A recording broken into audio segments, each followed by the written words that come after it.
Today I am doing simple balloon rocket experiment for kids at home. In this experiment we need straw, thread, plaster, scissor, pin and balloon.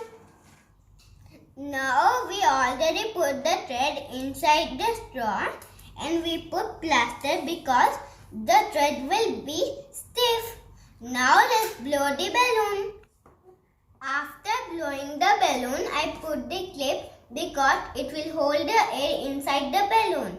Now let's stick the balloon on the straw. Now I put the balloon on the straw like this.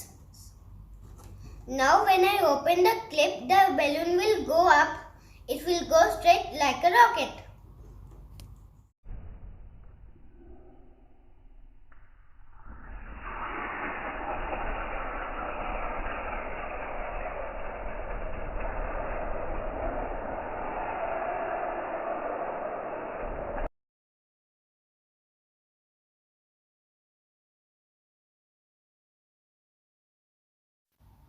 Thank you for watching my video.